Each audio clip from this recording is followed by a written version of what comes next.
Alright guys, welcome back. So, out here fooling with the Celica a little bit today. Got cleaned up just a little bit. I know it doesn't look like much. You can see the rust in the rear of it is just a little more extensive than what I had planned on. But now that we got all the nuts and rat shit and everything else that had accumulated in this car over its years of sitting out, we get a little bit better idea what we're working with here. However, I did discover something that's kind of breaking my heart a little bit right now. 30-something years of sitting in the woods, the almighty 20R is stuck. Will not turn over by hand. So, what we're going to do is we're going to go ahead and we're going to pull the plugs out of this thing. Go ahead and I already kind of pulled the wires loose, and you can see that we're definitely I don't know how clear you can see that with the sun on it, but yeah, it's a full tune-up, obviously. Pretty ashy in the distributor, points are all gummed up. So like I said, it's definitely gonna need some love. So yeah, we're gonna go ahead and pop these plugs out, and these are 13/16 plugs, 21mm for those of you in the metric world. And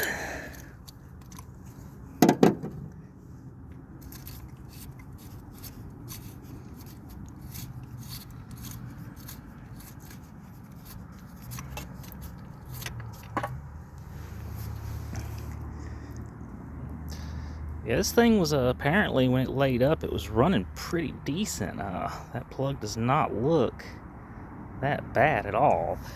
I'm gonna sit you guys down here for just a second while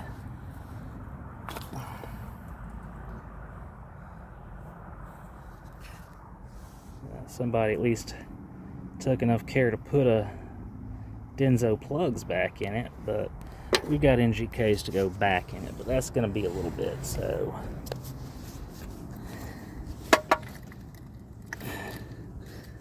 let's get on the next one down the line.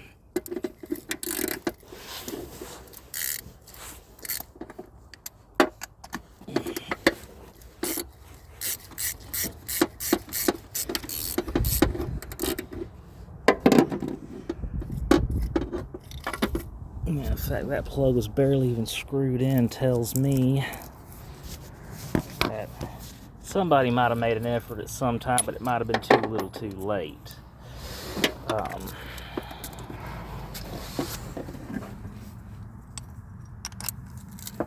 Yep, it's another one that's just barely in hand tight.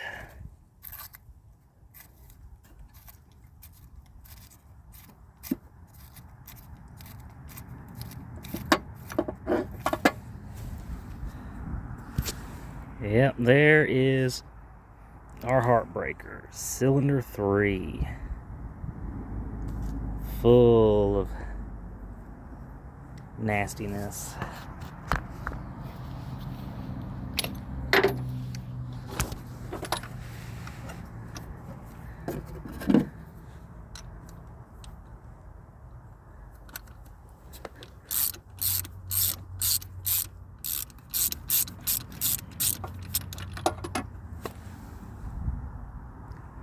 Yeah, and 4 ain't looking so hot either. So, alright, so what we're going to do now is drag the shop vac back over here. I'm just going to kind of try to suck away some of that debris around these plug holes. Not that it really matters much if it gets down in it, because we already know that we're going to be having to, once we get a starter on this thing, I'm still waiting on that to come in. We're going to be winding on this thing full tilt.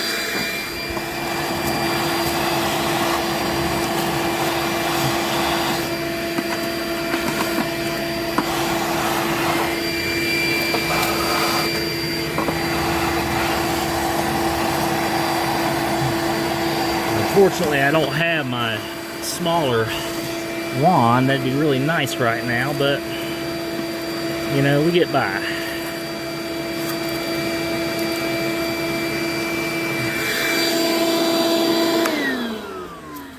Alright.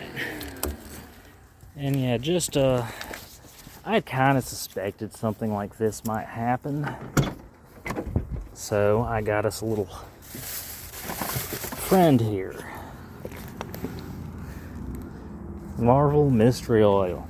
I've had pretty good success with this stuff. This was just something that I was able to pick up real quick on my way home Wednesday night. No, actually, it wasn't really on my way home. It was I got home and I got sent back out for some stuff. And I'd already planned on dabbling with this thing this weekend.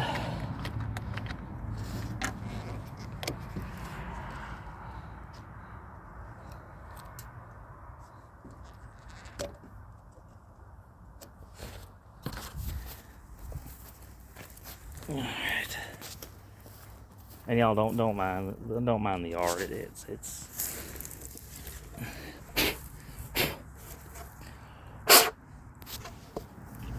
funneling device here.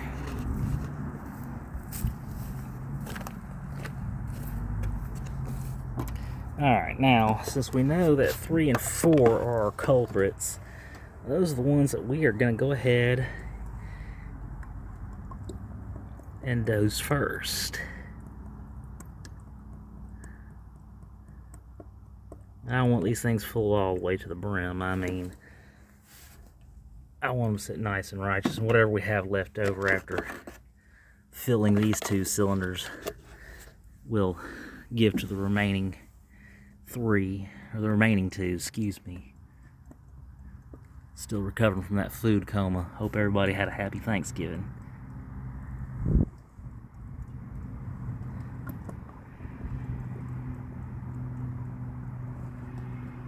Now, another thing I like to use, and really I would have probably actually preferred it, is you can turn around and get you just some regular Dexmark 3 automatic transmission fluid, and just some, go down to your hardware store, Home Depot or wherever, and get you some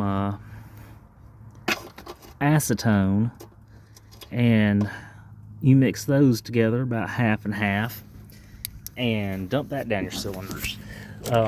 Transmission fluid is a very high detergent type fluid, and it is also a huge anti-corrosive. It's essentially a matter of fact, a lot of hydraulic shops will even tell you that if you have like an old jack or something like that that's leaking fluid, instead of spent buying expensive hydraulic oil, just to use transmission fluid, because it's what they call a rust and oxidation preventer, or an R&O, which some of you guys that, you know, maybe work in warehouses, deal with forklifts, deal with pallet jacks, y'all know a little bit about what R&O is if you've ever had to top off your machine. Some of you guys may work in places where they top it off for you, so you may not have any idea what I'm talking about. But most generally, R&O type hydraulic oil is a rust and oxidation inhibitor. Transmission fluid carries a lot of the same properties, which is why some hydraulic shops will actually tell you to use that in place of hydraulic oil.